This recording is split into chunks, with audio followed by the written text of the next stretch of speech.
नमस्कार, आप देख रहे हैं अपना बिहार और आपके साथ मैं हूं विवेक। और इस वक्त की सबसे बड़ी खबर हम आपको बताने चाह रहे हैं। बिहार के बीजेपी प्रभारी विनोद तावड़े का एक बड़ा बयान सामने आया है। बिहार में सीट शेयरिंग पर कोई रस्ताकशी नहीं है। अगले 24 घंटे में सब कुछ साफ होगा। 24 घंटे में जारी हो सकती है बीजेपी की दूसरी लिस्ट। बिहार की सीटों का ऐलान भी संभव है, यह कहना है बिहार बीजेपी प्रभारी विनोद तावड़े का, जिन्होंने कहा कि 24 घंटे में जारी हो सकती है लिस्ट और मात्र 24 घंटे ही लगेंगे। बिहार की सीटों का ऐलान भी संभव है।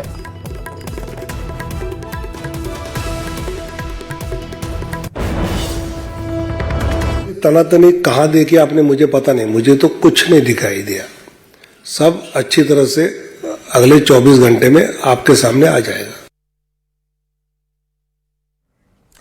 तो बिहार एनडीए में सीट बंटवारे को लेकर हलचल तेज हो गई है और सूत्रों के हवाले से बड़ी खबर आ रही है। एलजेपी के दोनों धड़ों के लिए बीजेपी 5 सीट बीजेपी ने तय की और बताया जा रहा है कि इन्हीं 5 सीटों में एलजेपी के दोनों धड़ों यानी कि पशुपति पारस की आरएलजेपी और चिराग पासवान की एलजेपीआर के बीच बंटवारा होगा।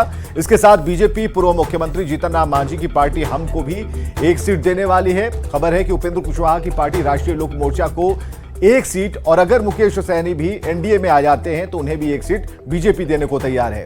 बीजेपी मुकेश सहनी को एक सीट से ज्यादा देने को तैयार नहीं है और खबर यह है कि मुकेश सहनी ने बीजेपी के सामने एक प्रस्ताव रख दिया है। निषाद समाज को एससी कैटेगरी में आरक्षण देने का यह प्रस्ताव रखा गया है। मुकेश सहनी ने बीजेपी से सार्वजनिक तौर पर ऐलान कर वादा करने का प्रस्ताव रखा है। मुकेश सहनी बीजेपी नेताओं के संपर्क में है और इन सब के बीच खबर यह भी है कि उपेंद्र कुशवाहा आरएलएम के लिए 2 सीट की मांग कर रहे हैं। हालांकि बीजेपी मात्र 1 सीट देने को राजी है। उपेंद्र कुशवाहा कल मंगलवार की रात को ही दिल्ली पहुंच चुके हैं। आज बीजेपी नेताओं से उपेंद्र कुशवाहा की मुलाकात संभव है।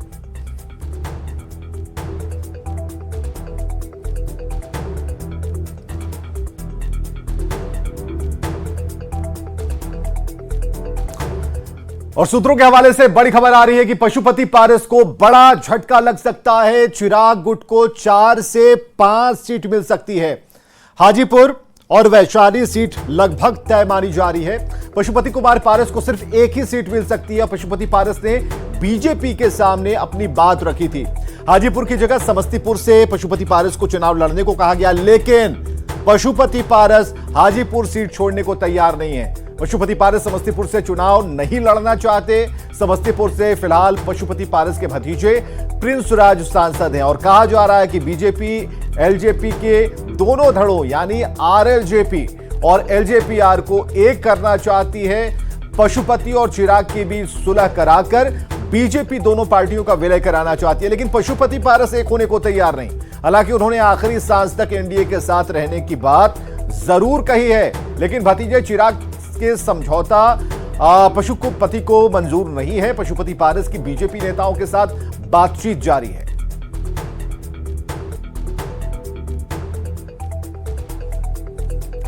और चलिए बड़ी खबर की तरफ चलते हैं। दिल्ली से बड़ी खबर है, जहां मंगल पांडे की पशुपति पारस से मुलाकात हुई है और पारस के आवास पर यह मुलाकात हुई है। जहां मंगल पांडे पहुंचे थे, मंगल पांडे पशुपति पारस के आवास गए। पारस से मिलने के बाद चिराग से मिलने पहुंचे, चिराग पासवान के आवास पहुंचे मंगल पांडे। यानी कि मंगल पांडे के ऊपर जो जिम्मेदारी दी गई है कि दोनों गुटों से बातचीत की जाए, ऐसे में पशुपति पारस के आवास पर मंगल पांडे गए हैं उन्हें समझाने के लिए, उन्हें केंद्रीय नेतृत्व, शीर्ष नेतृत्व के फैसलों से अवगत कराने के लिए कि कैसे चुनाव में उतरना है।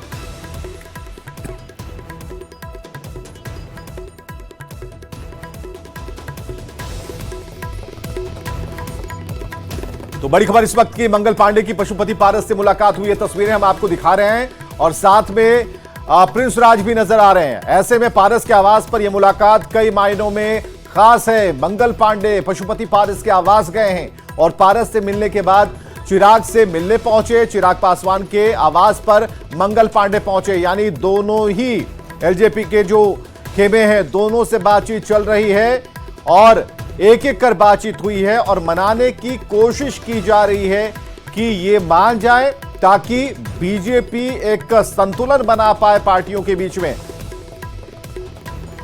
और ये 2 तस्वीर आप देख पा रहे हैं, मंगल पांडे के ठीक पीछे यहां चिराग पासवान नजर आ रहे हैं।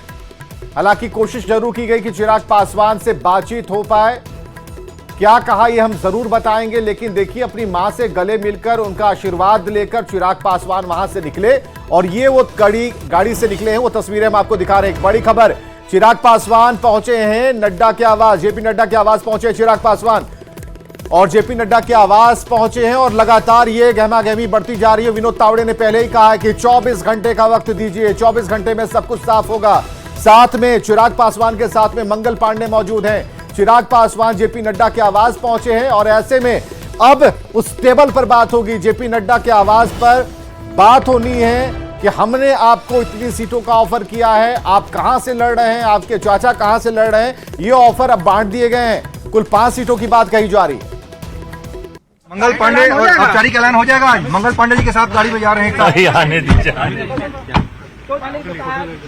चिराग पासवान और मंगल पांडे देखिए किस तरह से जा रहे हैं एक साथ। चिराग पासवान और मंगल पांडे दोनों जा रहे हैं एक गाड़ी में। मंगल पांडे पहले चाचा के यहाँ गए थे, बसोती पारस के यहाँ, उसके बाद यहाँ पर आए थे और यहाँ से चिराग पासवान के आवास से एक साथ एक गाड़ी में जा रहे हैं। तो निश्चित रूप से इसका मतलब बिल्कुल साफ है कि बात बन गई है और बीजेपी के वरिष्ठ नेता से मुलाकात होगी, उसमें इस बात पर मुहर लग जाएगी। गुलदस्ता भी साथ में गया है और चिराग पासवान ने अपनी मां से आशीर्वाद लिया है। आशीर्वाद लेने के बाद अपने आवास से निकले हैं मंगल पांडे के साथ में जो बातचीत कर रहे थे चिराग पासवान और चाचा पारस के बीच में। कैमरामैन मुनमुन सिंह के साथ अमितेश सिंह, न्यूज 18 दिल्ली।